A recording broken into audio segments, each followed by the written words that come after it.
You didn't come here to simply survive. You came here to thrive, to reconnect, and to remember who you truly are. Welcome to the Return to Her podcast, where we uncover the knowledge that empowers us and discover the wisdom that's always been inside.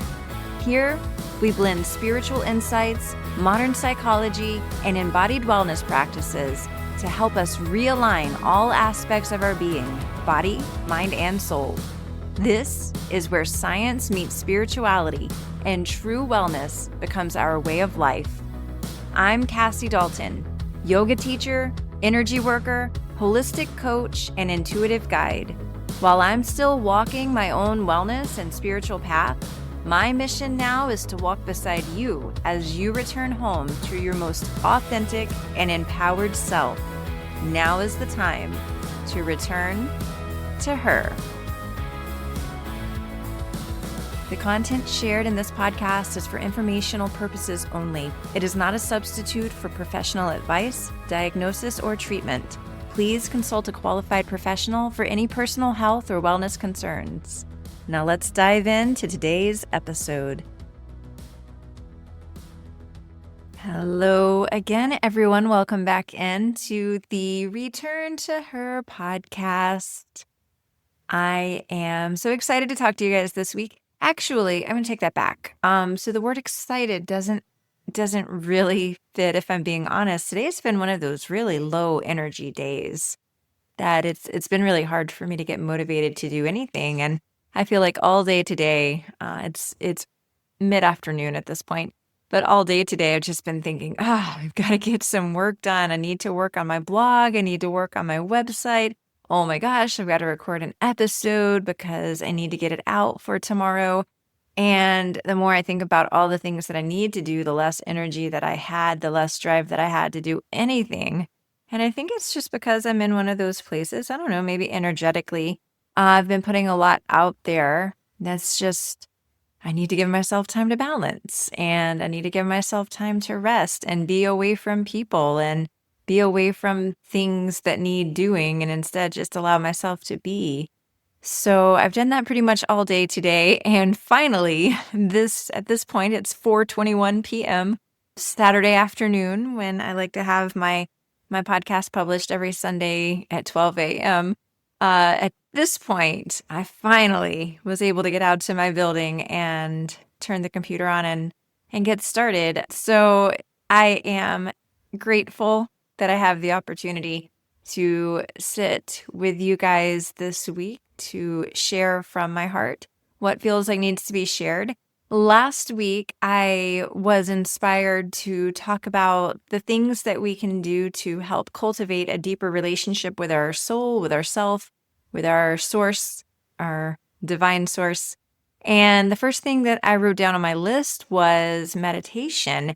And since a few of you have told me that you want more information on meditation because you realize how important it is, but you don't really quite know how to practice it for yourself, I wanted to go through some of my experience with meditation and give you a taste of how I practice it, some ways that maybe you can make meditation part of your own journey, but you don't have to do it the same way I do. I am speaking from my own experience, but as a way of giving you a starting point, not as a formula that you necessarily have to do. I'm also going to give you one of the most powerful mantras that I know. There are several that I know that are super, super powerful, actually, because I do practice Shakti channels. But the simplest and the one that doesn't require any initiation, I will give you one of those and lead you through a meditation with it at the end of this episode. But first, I really loved last week, and I've done this another time, I really love drawing oracle cards for myself. They give me a little bit of insight and guidance into what I might want to focus on that day, or just to kind of see where I'm at and to see in a card those beautiful things being reflected back to me. And I love it. I love any opportunity, actually, to delve into the magical, mystical, whatever you want to call it, I've experienced firsthand actually that there are layers of creation that we can't see with our physical eyes, we can't comprehend with our human mind. And like many of you know, when you heard my origin story in episode 2, I, for a very long time, did believe in God. I believed in the divine. But after my first energy healing experience, my first Reiki session, I had some things happen in that session that let me know for sure, 100%, without any doubt in my mind, ever again for the rest of my life, that God is absolutely real, that angels are real, divine souls are real, and miracles are happening around us, to us, through us all the time. We just don't always recognize it until we do, which is why energy work, to me, Reiki and other types of energy work, is so, so important, I think, for people who want to feel more connected to the divine, to their souls, because it cuts through the illusion in a way that we need, honestly. It parts the veil, so to say, and lets us delve into that unseen aspect of creation. But anyway, I digress. The point that I was trying to make before I started daydreaming about all the magic of Reiki and energy healing is that I have always known that I was deeply empathic. Yeah, that's the right word. Intuitive also. But over the past few years, I've watched, almost it feels like day by day, my gifts have gotten so much stronger. And I love these oracle card decks that I use with my clients sometimes, because I believe that spirit is always communicating with us. And these fun little card decks are one way that I've found that spirit can speak when we allow it to, at least to me in my experience. And even if it's just wishful thinking or my imagination, I'm okay with that, because anything that I can do or use to help me tap more into my intuitive side, to help me part that veil temporarily, to help me feel more connected to magic, to God, why wouldn't I do that? And chances are, if you are still with me on this podcast journey that I started by saying that we were going to talk about modern wellness, and there are a lot of episodes to come that are going to be really related to wellness as well as the spirituality. But I feel like these last few episodes have really been a deep dive for me into more of my spiritual side than I was expecting to share. If you're still listening to this podcast with me, though, chances are I'm really just speaking to the choir here, because you feel that way too. You like to experience those little moments of magic, just like I do, because they remind you that everything is connected. Everything is God. So I wanted to start today with another pull from one of my new card decks. This one is one that I got maybe a couple of months ago, and I've only used it a couple of times, but I absolutely love it. It's so beautiful. The messages have, for me, been spot on. And this one is called the Starseed Oracle. Let me see who it's by. Rebecca Campbell is the name of the person who created these, if you wanted to look that up. So the Starseed Oracle deck by Rebecca Campbell. And I just get these on Amazon. But of course, bookstores and, I don't know, metaphysical shops, wherever, whatever you like, whatever you're into. But give me just a moment to draw a card, and then I'll read what the message is and just see if the message resonates for any of us that are listening, myself included. When I'm pulling these cards, don't have any pressure or expectation on the outcome. Just invite joy in. Be open to receive whatever's meant for you. And maybe it's something that is just like, oh my gosh, this is exactly what I needed to hear today. Maybe it's something that is planting a seed for something that's going to come up later. Maybe it doesn't apply to you at all, but it's still just fun to tell the universe that we are willing to listen to the messages that it has for us. So give me just a moment. All right, I think I have our card, and I'm looking at the picture right now. Oh my gosh, it's so beautiful. The colors are like this pink and rose gold. It's very cosmic. Stars, roses, a beautiful woman with her eyes closed. It looks like she might be in meditation. That's funny, since we're going to be talking about meditation today.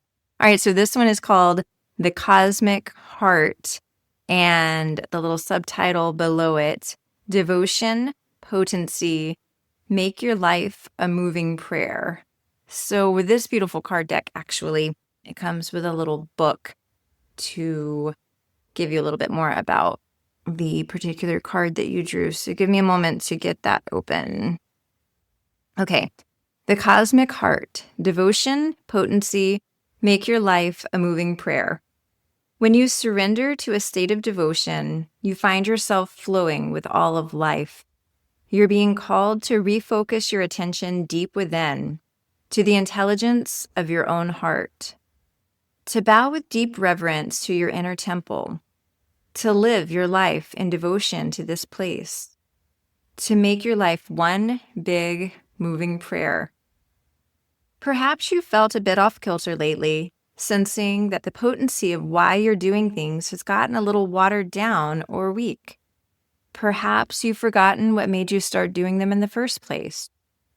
If so, this is your call to take a moment and reconnect with the truth at the very center of your heart, to get back to the essence of what you're about, to devote your life to what you care most about, to turn your gaze deep, deep, deep. There are seasons for harvesting and seasons for sowing.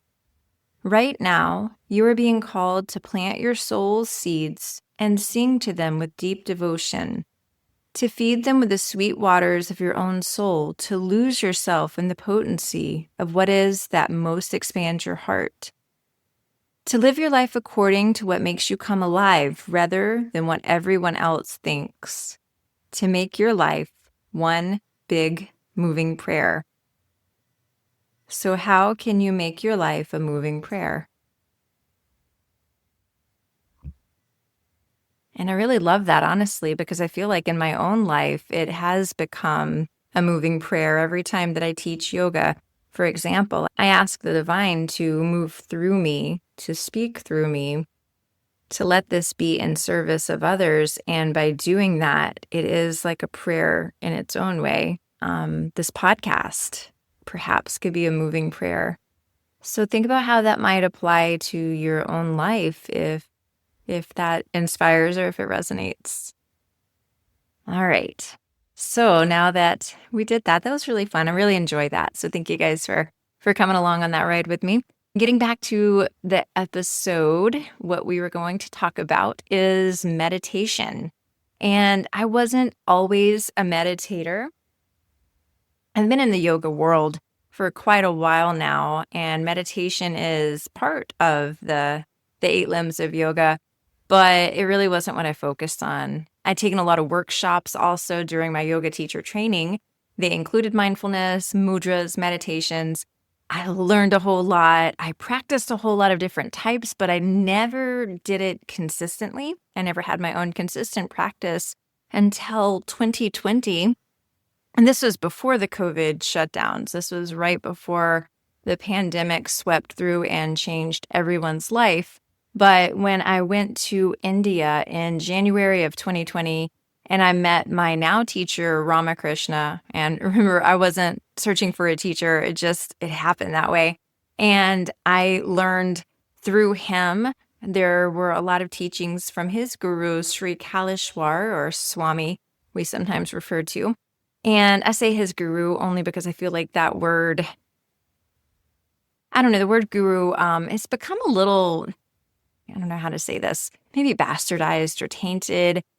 There's a lot of false light gurus, and it's very used with a cult mentality.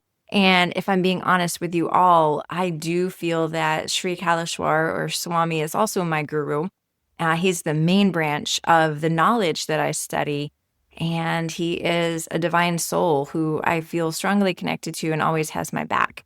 And I didn't learn about him, who he is, who he was, except through Ramakrishna, my actual in-the-flesh teacher.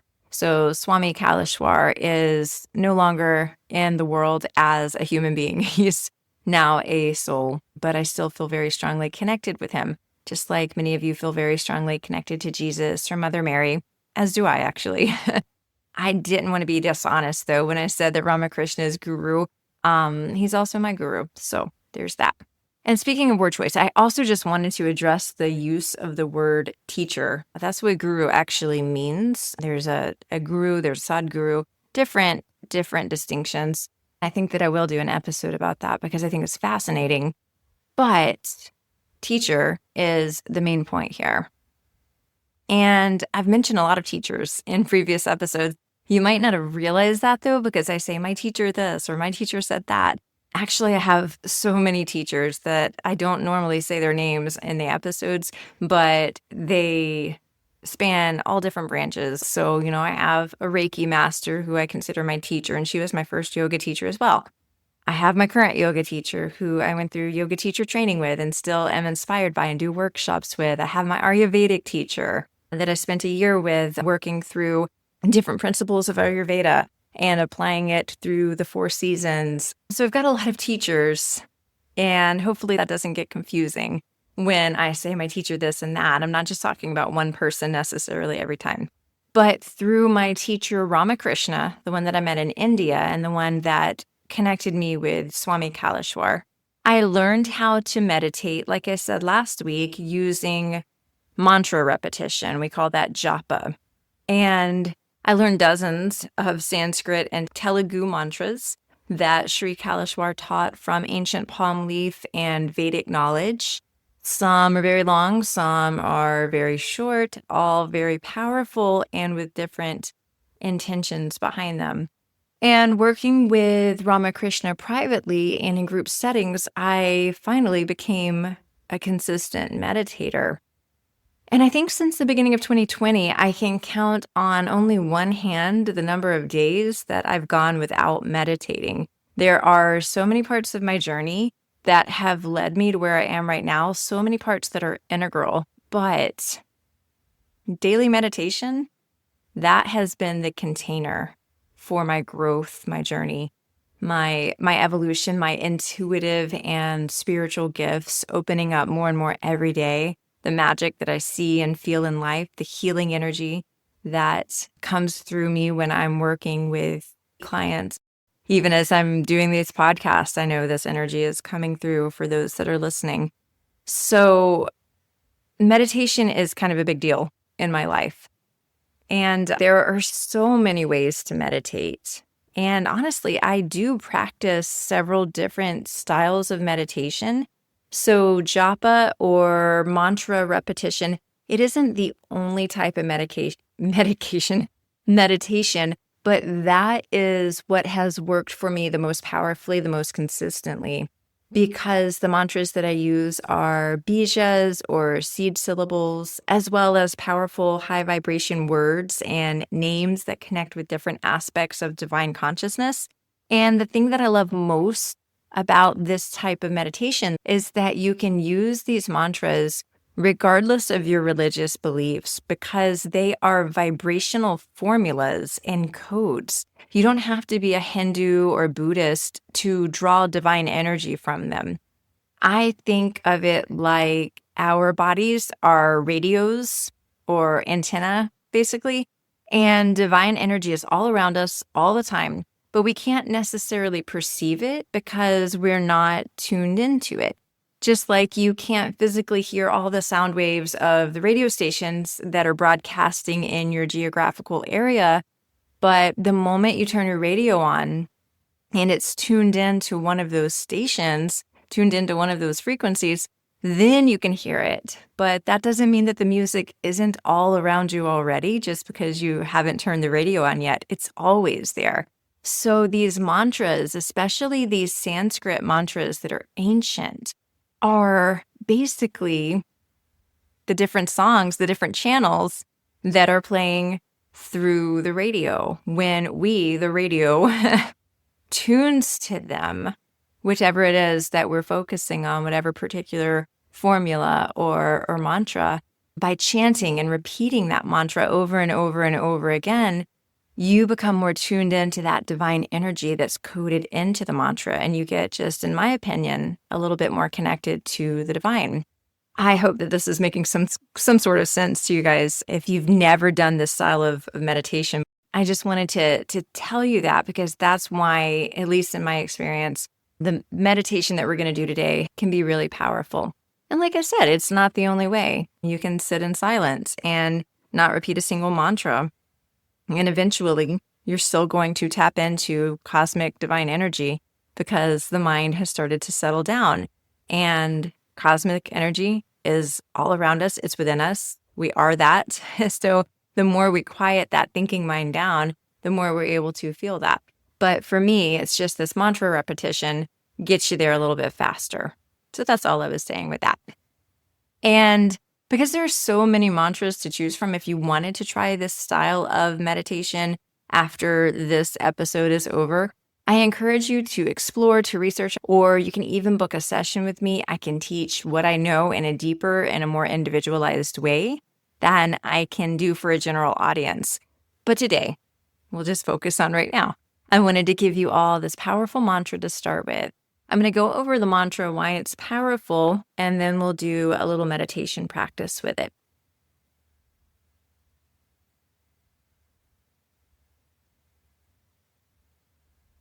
All right, so the mantra is Om Namah Shivaya. Now, if you've ever heard this mantra and thought, oh, that sounds really beautiful, but I have no idea what it means, or you might have a little familiarity with Hinduism and you know that Shiva is a form of the deity. It's a deity. What am I trying to say? That Shiva is considered a god in Hindu mythology, and that might feel a little like, eek, especially if you practice another religion, then this might feel like not a good mantra for you. However, let me just explain it this way. This is a mantra that has been whispered, chanted, meditated on for thousands and thousands of years since written history. But its depth is not about a specific religion. It's not about dogma. It is about energy, pure and simple. It is alignment with cosmic source energy in the form of what we refer to as Shiva consciousness, silent. So let's break it down. Om Namah Shivaya. It is called a Panchakshari mantra, which just means it has 5 syllables. And those syllables are Na, Ma, Shi, Va, Ya. And typically with every mantra that you repeat in the style of meditation that I'm talking about, you would start it with Om. It's just a way of saying like, hey God, I'm here, Om. And then you go into the mantra. So the mantra itself is Namah Shivaya. Each one is a bija or a seed sound, and each seed activates one of the 5 elements of nature. So the way that my teacher taught it, and this is actually different than the way that the Vedas will teach it, because remember, my teacher, Sri Kaleshwar, in this instance, he was studying the ancient palm leaf knowledge, and that's a little bit different than the Vedas. A lot of his teachings also refer to Vedic teachings that predated Hinduism. So there's a lot of overlap. I just wanted to say you might encounter it with different meanings for each of these little seed sounds. So I just wanted to say this is how my teacher taught it. So that's what I'm teaching. So to go back to it, Namah Shivaya. So the syllable Na, that connects you to earth. So Na is the earth element, your roots, your grounding, your physical being. All right. And then Ma, that is fire. So this is your willpower, your transformation, your inner light, your inner power. Shi, that is referring to sky, or other people refer to this as ether, space or ether, but my teacher referred to it as sky. So this is that vast field of pure potentiality of spirit. So it's not like you look out at the clouds in that sky. I mean, it is, but we're referring to a deeper level there. So space or ether. Then the next syllable, Va, that is referring to water. So your flow, your emotions, your adaptability, the cleansing, purifying power of water. And then finally, the last syllable, Ya, that is referring to air. So you might think of it not just the air that flows through, but your breath, your movement, the sense of freedom. So this powerful mantra is meant to help you purify and tune to all the 5 elements that are in the natural world and that comprise you as well. So you're getting those purified, you're getting them cleansed, and that's helping your soul energy rise up.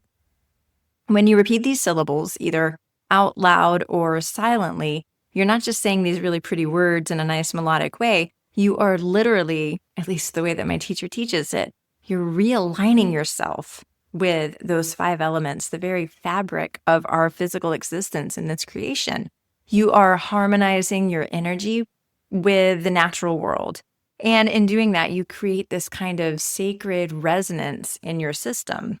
So Sri Kaleshwar taught that by repeating this mantra, it's one of the most direct ways to strengthen your soul energy and to connect with that pure consciousness that is often referred to as Shiva, what we might think of as this formless intelligence or cosmic stillness, the divine silence behind everything. When you chant Om Namah Shivaya, you are not calling to something outside yourself. You're actually waking up to the presence within you. You're coming back to your source from within, not looking outside to find that. It's like clearing the fog from a mirror so that your soul can see itself clearly again. And that's why we use japa, the repetition of mantra, as a meditation practice, because it anchors the mind, it protects your energy.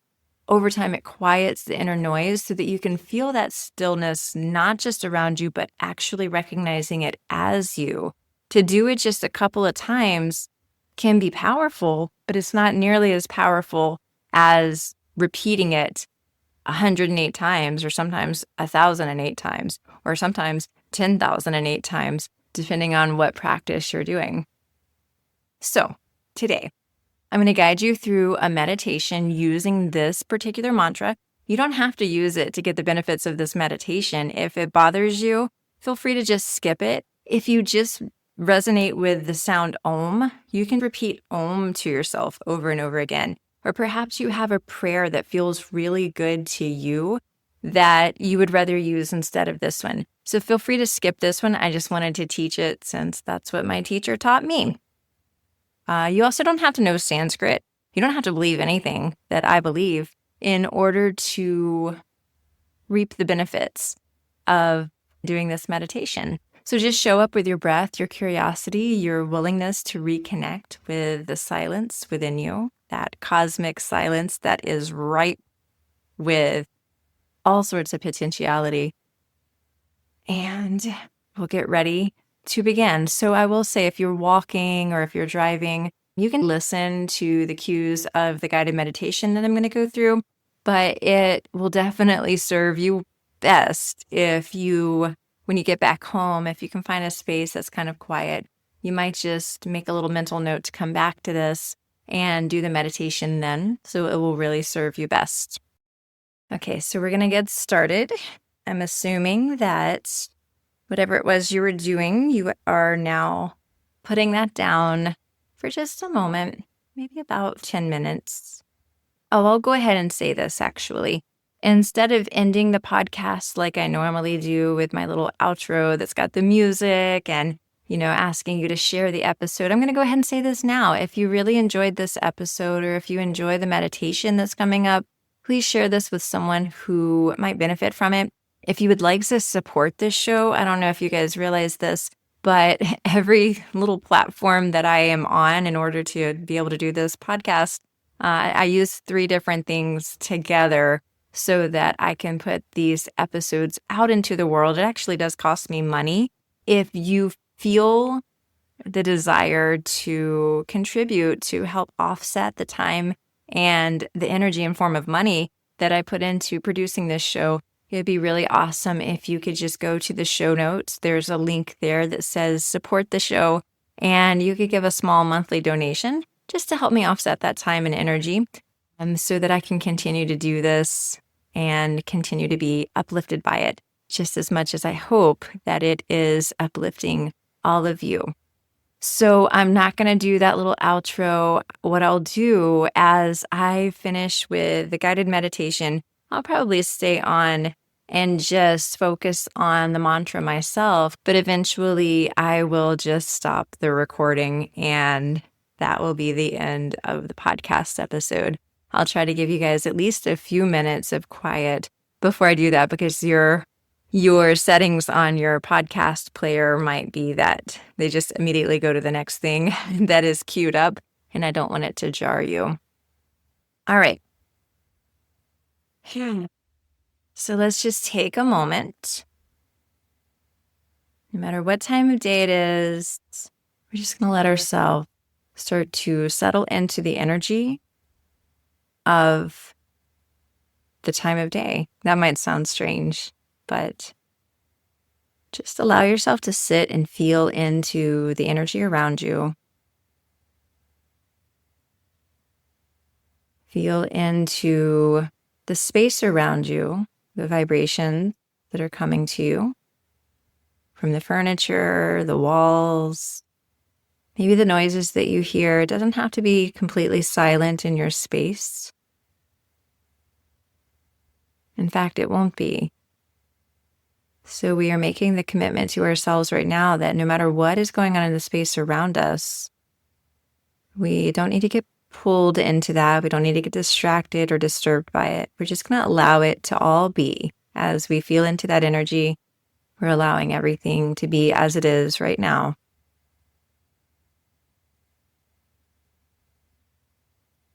And notice how you are being supported. If you're sitting on a chair, a piece of furniture, or maybe on the floor, just notice how that is rising up to meet, to support, to hold your body. You might notice your posture. It might help to lift the heart just a little bit more and allow the shoulders to soften down. Gently gliding the base of the skull back as though you are leaning against an imaginary wall. And softening the muscles around the eyes and in the jaw. Just letting yourself breathe here for a moment, noticing how it feels to breathe, to sit, to be supported in the space that's holding you.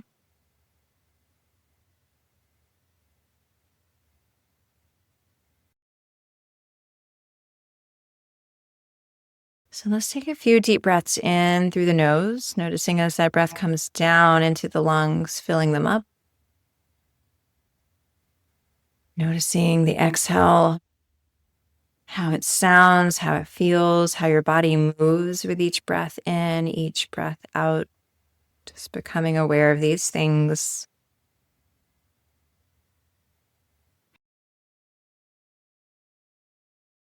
And then feeling your body getting a little heavier and a little bit more grounded.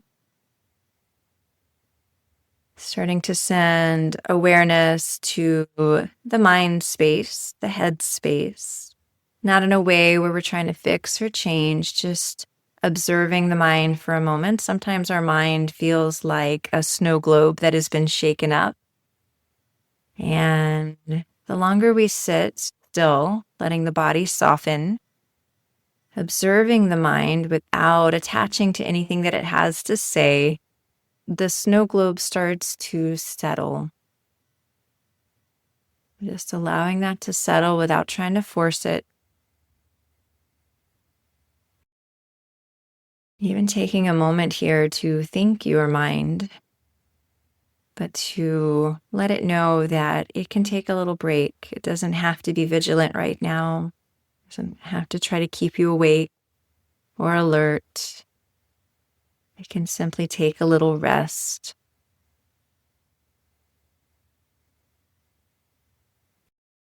Noticing perhaps your breath getting a little bit more steady now. Your body feeling a little heavier. The mind settling just a bit more.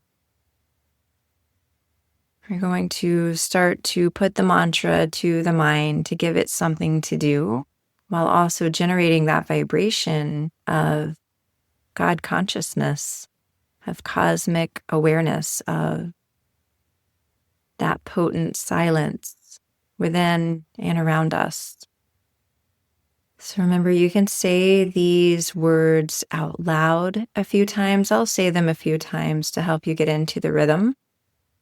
You can say them quietly to yourself, just thinking them. You don't have to say them at all if they don't feel good to you today.